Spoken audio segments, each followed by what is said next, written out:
Assalamualaikum warahmatullahi wabarakatuh. Hai teman-teman, kita dari kelompok 13 akan membahas materi tentang pengendalian pasar.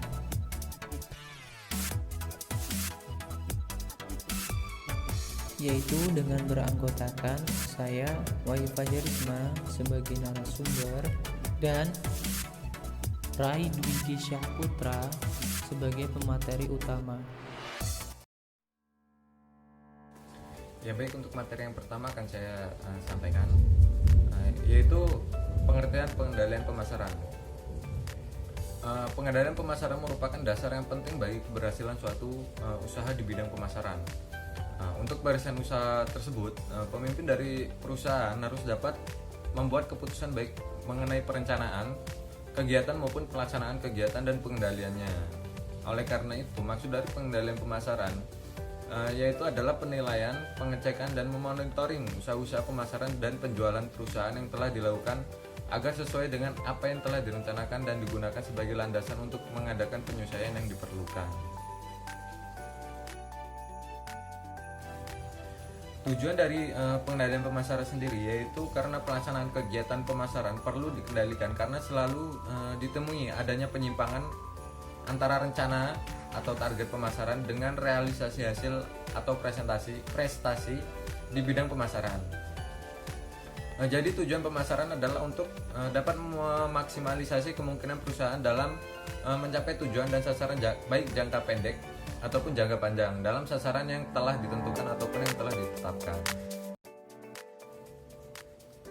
Ya baik, yang selanjutnya mengenai ruang lingkup pengendalian pemasaran. Yang pertama itu ada pengendalian efektivitas program pemasaran.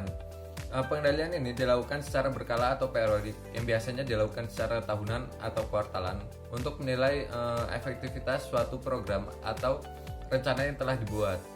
Dan pengendalian ini dilakukan apabila diperlukan penyempurnaan ataupun koreksi. Adapun beberapa pendekatan dalam pengendalian ini, yaitu yang pertama penjualan analisis penjualan, yang kedua analisis share pasar, yang ketiga analisis rasio penjualan dan biaya, dan yang terakhir adalah analisis keuangan dan evaluasi sikap. Dan ruang lingkup yang kedua yaitu pengendalian strategi pemasaran. Pengendalian strategi pemasaran adalah tugas untuk menjamin bahwa tujuan strategi dan sistem pemasaran perusahaan secara optimal diselaraskan dengan lingkungan pemasaran. Untuk menilai efektivitas pemasaran menunjukkan profil efektivitas pemasaran di seluruh divisi atau perusahaan. Dalam hal ini harus memperhatikan beberapa hal, yaitu yang pertama filsafat pelanggan, dan yang kedua organisasi pemasaran, yang ketiga informasi pemasaran, yang keempat perencanaan strategis dan efisiensi operasional.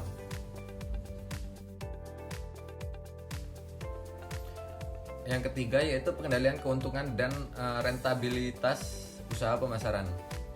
Pengendalian atas profitabilitas atau keuntungan adalah untuk menentukan profit yang sebenarnya mengenai produk perusahaan, wilayah, pangsa pasar, dan saluran niaga. Dan ruang lingkup yang terakhir yaitu pengendalian efisiensi pemasaran. Pengendalian efisiensi merupakan tugas untuk meningkatkan efisiensi kegiatan pemasaran seperti penjualan personal atau perorangan periklanan, promosi penjualan, dan distribusi. Selanjutnya ada pengendalian efisiensi pemasaran. Nah, dalam pengendalian efisiensi pemasaran ini merupakan suatu tugas yaitu guna untuk meningkatkan efisiensi saluran kegiatan dalam pemasaran, baik seperti penjualan personal ataupun perorangan, bahkan dalam suatu periklanan ataupun promosi, dalam penjualan dan juga distribusi itu.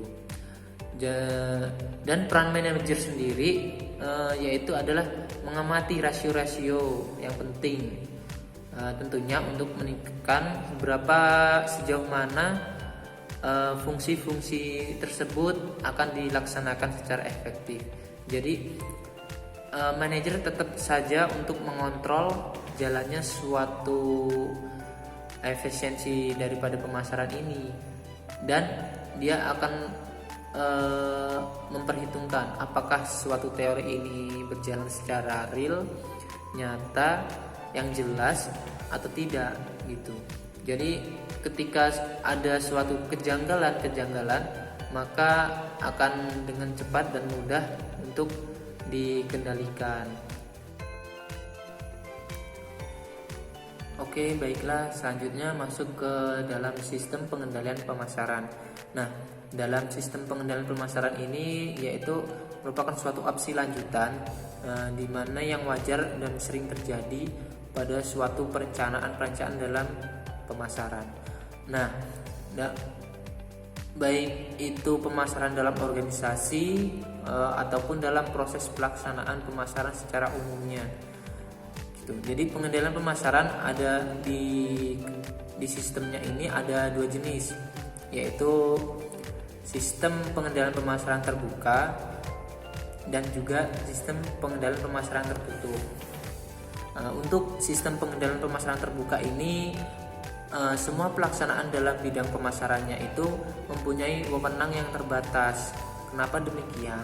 Karena dalam sistem pengendalian terbuka, tiap-tiap suatu langkah daripada pemasaran itu harus dan wajib dilaporkan kepada suatu manajer atau manajernya sendiri nanti yang akan menentukan jalan keluarnya seperti apa untuk pengendalian pemasaran ini.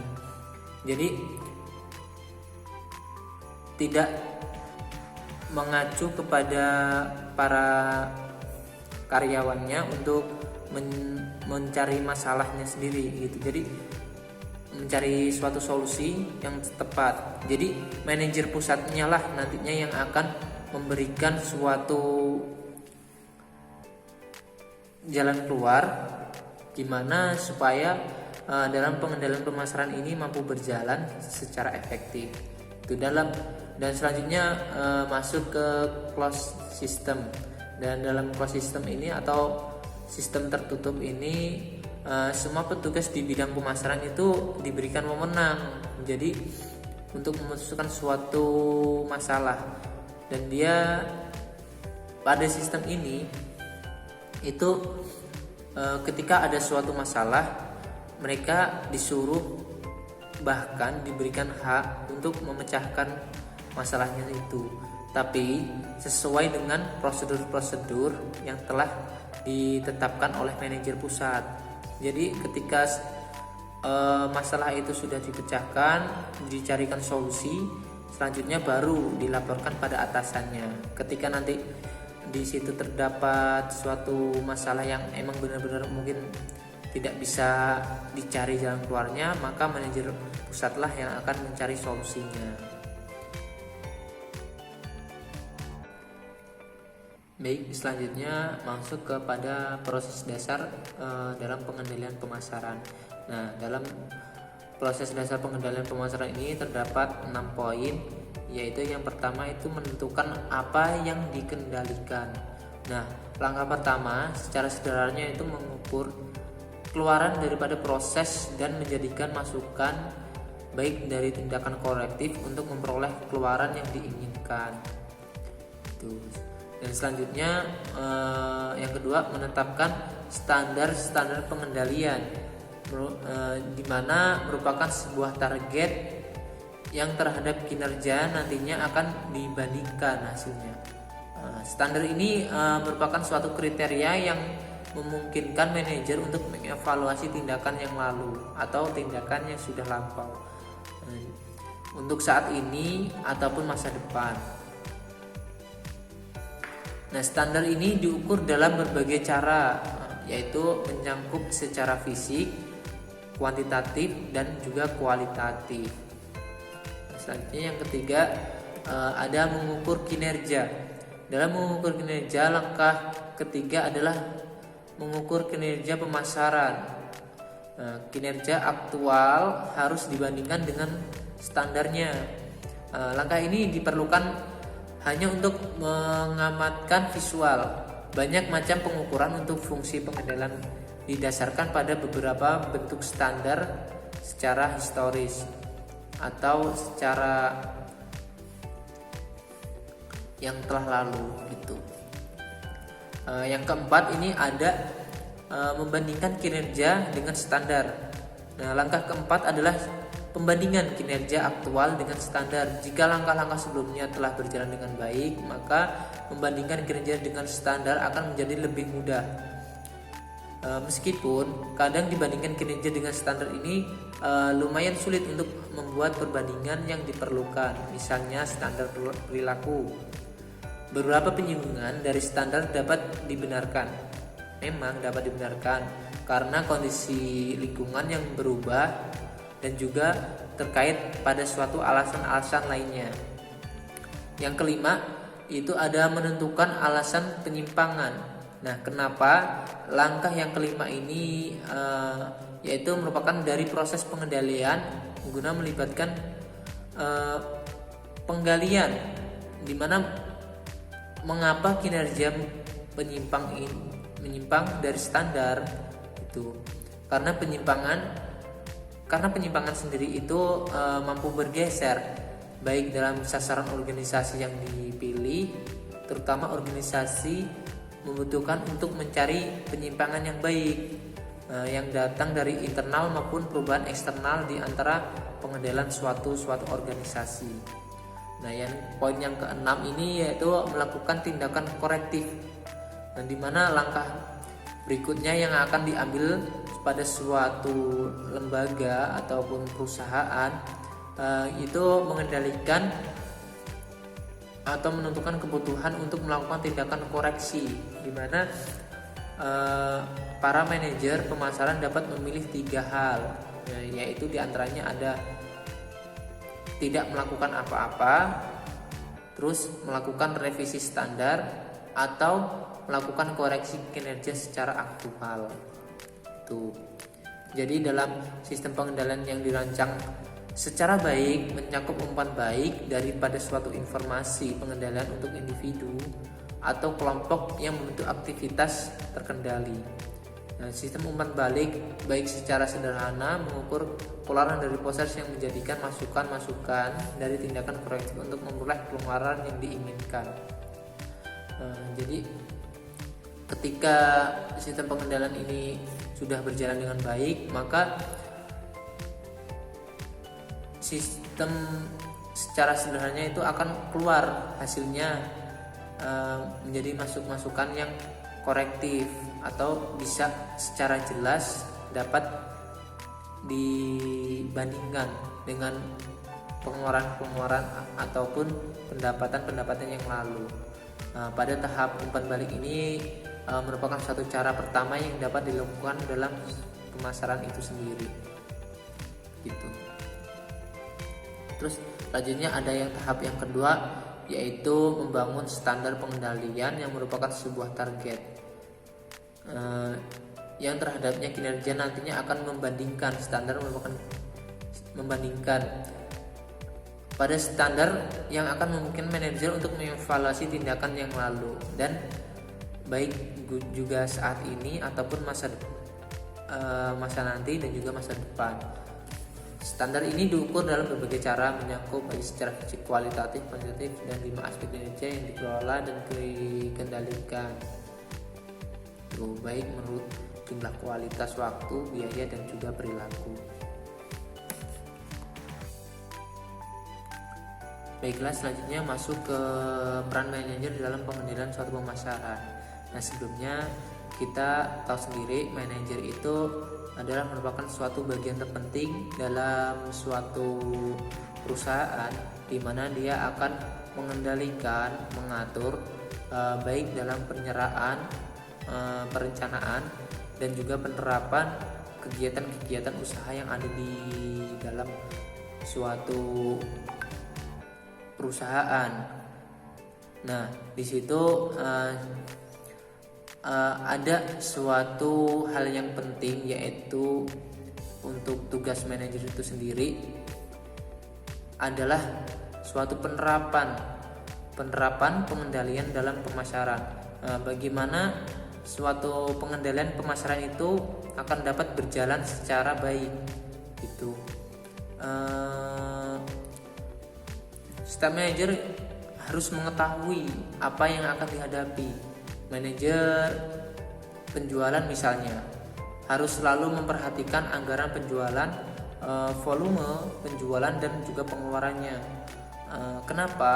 Karena untuk mengendalikan kegiatan para petugas penjualannya, sehingga ia akan dapat dengan mudah mengetahui dan juga cepat bagaimana setiap penyimpangan yang terjadi gitu. Apakah di para anggotanya atau para karyawannya itu mengalami suatu kesalahan, dan juga mungkin adanya pihak-pihak penipuan daripada karyawan, itu nanti akan segera terketahui. Nah, tentunya pengendalian yang dilakukan oleh manajer pemasaran itu akan mencakup lebih luas daripada sekedar pengendalian penjualan saja. Nah, hal ini merupakan salah satu aspek pengendalian yang disebut pengendalian rencana tahunan atau annual plan control. Manajemen perlu juga mengadakan pengendalian kemampuan untuk mendapatkan suatu laba atau profitability control, yaitu dengan cara menguji kemampuan real untuk mendapatkan laba dari berbagai macam produknya, daerah pemasarannya, dan juga saluran distribusinya. Akhirnya manajer akan menghadapi masalah-masalah yang luas tentang pengawasan strategis, baik menyangkut produk-produk perusahaannya, sumbernya, maupun tujuan perusahaan yang ditetapkan untuk menjangkau pasarnya. Nah, dan adapun pengendalian yang harus dilakukan oleh manajer ada 3 tahap, yaitu yang pertama, mengetahui apa yang akan terjadi. Kenapa? Dari fakta-fakta yang telah diperoleh, manajer dapat membandingkan hasil real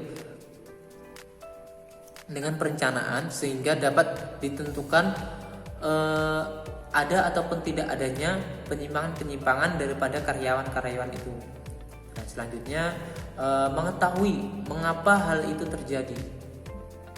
Tentunya hal ini akan menyangkut beberapa alasan tentang dapat dicapainya suatu hasil. Ketika manajer setelah mengetahui kenapa hal tersebut akan terjadi, maka akan terlihat dampak dan juga resiko-resiko apa yang akan terjadi pada suatu perusahaan. Jadi manajer itu harus mampu mengetahui mengapa hal itu terjadi. Selanjutnya menentukan tindakan selanjutnya. Nah, tindakan-tindakan ini yaitu merupakan suatu kebijakan daripada manajer. Kenapa? Karena ketika adanya suatu masalah, manajer harus mampu dapat menyelesaikan suatu masalah itu, yaitu mencarikan solusi yang tepat, bagaimana untuk dapat mencari jalan keluar untuk memecahkan masalah tersebut. Nah, tindakannya itu dapat berupa perencanaan program untuk periode mendatang dan merencanakan kegiatan-kegiatan untuk memperbaiki kondisi yang kurang baik. Jadi ketika ada suatu masalah, nanti dia akan merancang susunan-susunan bagaimana strategi apa yang akan diterapkan oleh perusahaan tersebut dalam pengendalian pemasarannya. Jadi ketika ada kondisi yang kurang baik, itu akan segera dapat diketahui. Nah, selanjutnya ada pengendalian efektivitas program, di mana pengendalian efektivitas program ini yaitu suatu pengendalian pemasaran yang merupakan dasar yang paling penting bagi keberhasilan atau berjalannya suatu usaha di bidang pemasaran. Oleh karena itu, hal ini merupakan dasar yang sangat penting bagi keberhasilan usahanya dan organisasi ataupun perusahaan-perusahaan pada umumnya. pengendalian ini itu lebih ditekankan pada 3 hal. Yang pertama, ada pengendalian ini tidak termasuk untuk mencari-cari kesalahan orang lain, tetapi mencari kesalahan pada sistem itu sendiri. Jadi ketika ada suatu kesalahan dari sistemnya, itu bukanlah suatu kesalahan daripada orang yang ada di dalamnya, namun memang aturan-aturan yang dari sistemnya itulah yang salah. Jadi di situ harus dilakukan suatu pengendalian agar nantinya tidak terjadi kesalahan yang lebih fatal lagi. Nah, selanjutnya ada pengendalian dalam arti pengawasan, di mana dalam arti pengawasan ini itu berupaya untuk merumuskan penyimpangan yang mungkin akan terjadi. Jadi ketika suatu perusahaan itu menjalankan suatu dunia usahanya, menanda ada suatu pengawasan yang mengurangi penyimpangan-penyimpangan yang akan terjadi. Nah, selanjutnya ada pengendalian dalam arti penilaian, harus mampu melakukan koreksi sehingga kesalahan yang diperbuat sekarang tidak terulang lagi di masa yang akan datang. Seringkali kasusnya penyimpangan harus ditemukan sebelum tindakan koreksi yang akan diambil. Jadi ketika sebelum adanya suatu masalah yang lebih besar, oleh karena itu akan segeralah dan juga secara cepat, baik itu manajer ataupun para orang yang ada di dalamnya itu untuk mencarikan solusinya. Jadi ketika udah terlihat masalah seperti apa yang akan datang, di situ harus segera dijalankan suatu sistem kesalahannya. Nah, selanjutnya pada audit pemasaran. Dalam audit pemasaran ini merupakan suatu pengendalian di mana pemasaran yang dilakukan dengan menggunakan audit pemasaran dalam kegiatan pemeriksaan terhadap segenap program pemasaran. Audit pemasaran ini merupakan kegiatan pemeriksaan terhadap segenap program pemasaran pada suatu perusahaan unit bisnis secara komprehensif, sistematif, independen, dan juga berkala. Audit pemasaran adalah suatu alat utama untuk melakukan pengendalian strategi, di mana implementasi audit pemasaran secara umum dan juga manfaat yang diperoleh. Seperti contohnya pada kasus O'Brien Candy Company pernah menghadapi persoalan penurunan tingkat penjualan yang keuntungannya atau akar dari permasalahan tersebut. Berikut adalah salah satu masalah-masalahnya, yaitu tujuan pemasaran dalam perusahaan yang tidak jelas. Jadi di situ terdapat kesalahan di mana tujuan pemasarannya itu tidak jelas. Jadi tidak ada hal kepastian di mana pemasaran itu akan ditujukan. Yang selanjutnya ada strategi perusahaan yang tidak diperhitungkan. Jadi setiap perusahaan itu menjalankan suatu kegiatan usaha tanpa memperhitungkan strateginya. Jadi di situ akan terjadi suatu masalah yang besar yang memungkinkan terjadinya suatu kerugian. Nah, selanjutnya ada perusahaan itu lebih dijalankan pada organisasi penjualan daripada organisasi pemasaran. Jadi mereka lebih mementingkan harus banyak-banyak menjual daripada menilai bagaimana pemasaran itu yang ada di pada masyarakat itu sedang terjadi. Nah, selanjutnya ada jajaran produk perusahaan berada dalam keseimbangan yang mengkhawatirkan. Jadi ketika suatu pemasaran itu tanpa memperhatikan produknya, maka akan terjadi ketidakseimbangan di mana antara harga dengan produk. Jadi terjadi tidak balance antara harganya, seperti harga kok mahal dan barangnya ternyata kurang efektif. Nah, selanjutnya ada serangkaian variabel dalam pemasaran yang tidak seimbang. Terus perusahaan tidak memiliki prosedur dalam pengembangan produk baru secara berhasil. Jadi perusahaan tidak mereview kembali produk-produk baru apa yang akan mereka jual. Jadi mereka setelah menerbitkan suatu produk utama itu mereka tidak mengembangkannya lagi, karena seharusnya dalam suatu usaha itu perlu dinilai di mana kekurangannya ketika kita membuat suatu produk itu harus ada reviewnya kembali guna adanya produk-produk yang lebih berkualitas. Nah, demikianlah presentasi dari kelompok kita. Apabila terdapat banyak kekurangannya, kami mohon maaf. Sekian dan terima kasih.